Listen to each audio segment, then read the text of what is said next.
bits of bread around the house when everything's all cleaned up, and the children have to go around the house finding what they call the chametz. Okay, that's the word for the leavened bread.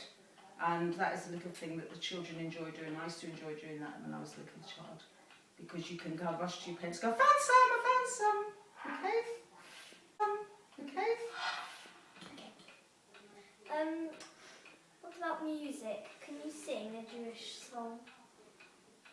You want me to sing? Well, there's one song, I'll sing a little bit of it for you, which we sing at the time of Hanukkah, which is another festival which is very close to Christmas, which is celebrating another time when poor old Jewish people were highly persecuted. And we sing this because they won a war against a famous king. I think it was it Xerxes?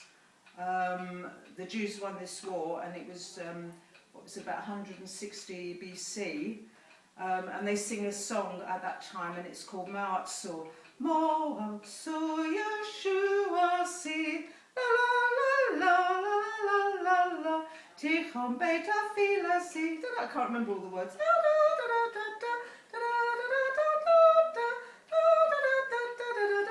Asigmo b'shem ismo Chanukah ha'mizbeah.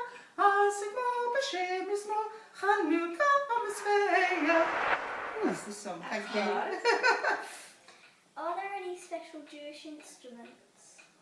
Oh, now a very special Jewish instrument is called the shofar. And that is played only on what we call the High Holy Days. And in fact, yesterday, which was Saturday, was Yom Kippur, which is the holiest day in the Jewish calendar. And Yom Kippur means Day of Atonement. And on that day, the shofar is sounded, and it's a ram's horn. It's not nothing on it that can make a sound, but it's the way you blow it makes these strange sounds. They go, and they sound them in different ways. So they have long nose, or then they do the two together, a bit like Morse code.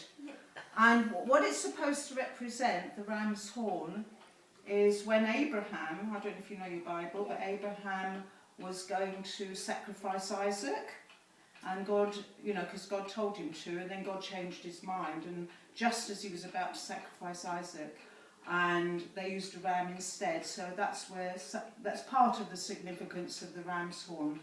So it's a very strange looking instrument, but it heralds in and it heralds out the high holy days of another Rosh Hashanah, which is the Jewish New Year, which was 10 days ago, and Yom Kippur, which is a day when you fast and you don't eat, you don't even clean your teeth, you don't drink water, you don't wash, you don't do anything. Okay. Is there a special Jewish dance? Special Jewish dance? Oh, well, there's the my friend's got dead again. Are you going to dance? We know Havana Gila is a very, everybody knows Havana Gila, I think. Have you ever heard of it? Havana Gila, Havana Gila. And you dance, you do a special sort of dance, a bit like Zorba the Greek, if you know a film called Zorba, a bit like Greek dancing. Okay. Which festivals include music? Most festivals have music in them.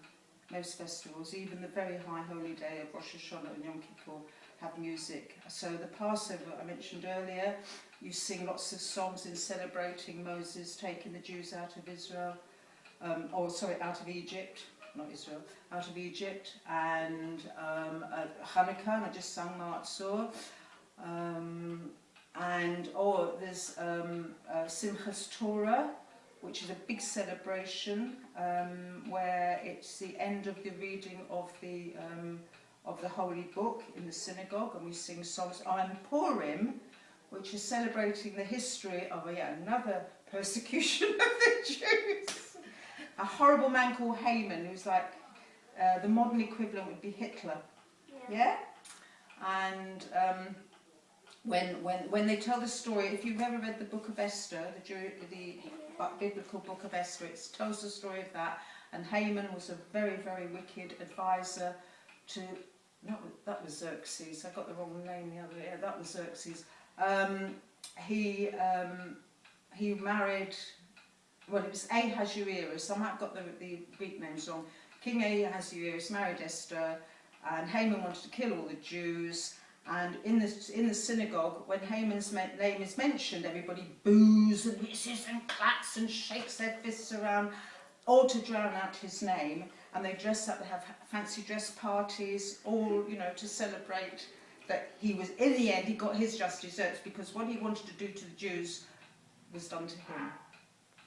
What are some Jewish weddings traditions? Well, it's slightly very different from other, you know, like a Christian wedding. They have a big canopy in the synagogue. They put a big canopy in front of the cupboard, which houses the very, very religious scrolls. Okay, and the canopy is called a chuppah, chuppah. Okay, and they stand under the canopy, and the chazan, which is the equivalent to the vicar, okay, he conducts the service, and under the canopy is the bride and the groom, and the groom's parents and the bride's parents, and the chazan, and then I think it's the chazan's helper, and they sing songs, and you know, they do the same traditional. Do you take this? I should think in Hebrew. I don't actually know what is actually said. And then at the end of the ceremony, they put down, they drink from a glass of wine, okay, every time as a celebratory thing. And then at the end, that glass of wine is put on the floor, and it's trodden on by the groom, and it symbolises good luck, and everybody shouts, Mazel Tov! Well, that's the end of the wedding. Well, the beginning of the wedding. Their lives together.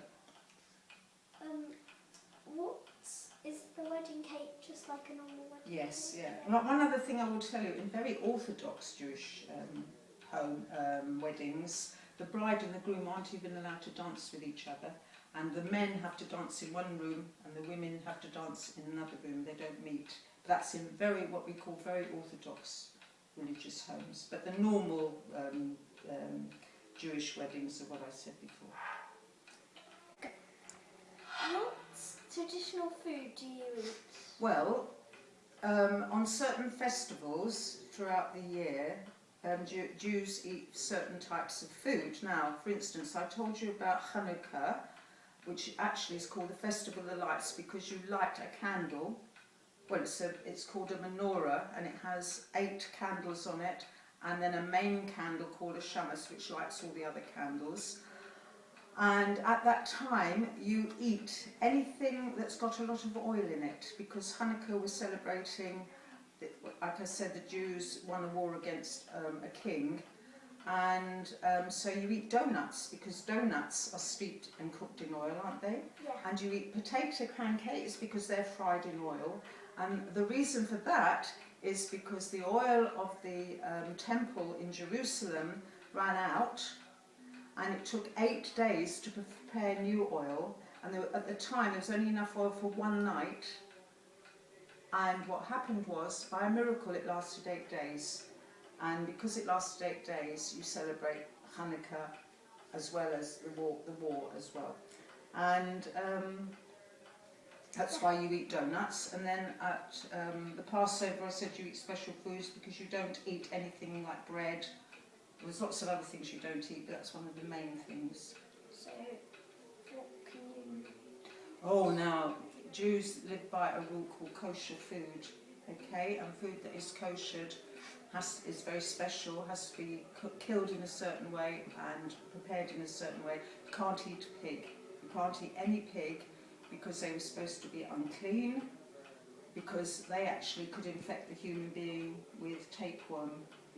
That was one of the reasons. And the other thing, you can't eat shellfish, any sorts of shellfish, because we don't know what they eat. They're called scavengers. They could eat anything, so we need to know what the animal has eaten. And we have to only eat animals that are cloven-hooved and chew the cud. So a cow chews the cud because it has 2 stomachs, doesn't it? So that's, you know, so there's plenty of other rules, but that's the main rules. Is there food you have to eat at different times of the year? Yes, like I said, at Passover you're only allowed to eat things that haven't got wheat in, and it has to be specially cooked prepared for Passover. So even the factories, Jewish factories, have to change absolutely everything. They have special machines just for that time, so that nothing is contaminated with the products that we're not allowed to eat. What's your favourite Jewish food? Oh, I love matzah. Box, and then it's just, and that's what you eat at the Passover. Because it's a bread without any yeast in it or wheat. Okay? Yeah. So you can have a taste. It's lovely with like a big biscuit. Anybody else want it? You'll just keep it there. I think we've finished. We're finished. What do you say? Oh, mazel tov. This is the Israeli national anthem. God belev apnima, neveshahudi homia, ulfate mizrach kadima, ein Zion Sophia. Atenu tikvatenu, atikva shnot apayim, liatam shofshi be'atzenu, Eretz Zion v'Yerushalayim, liatam shofshi be'atzenu, Eretz Zion v'Yerushalayim.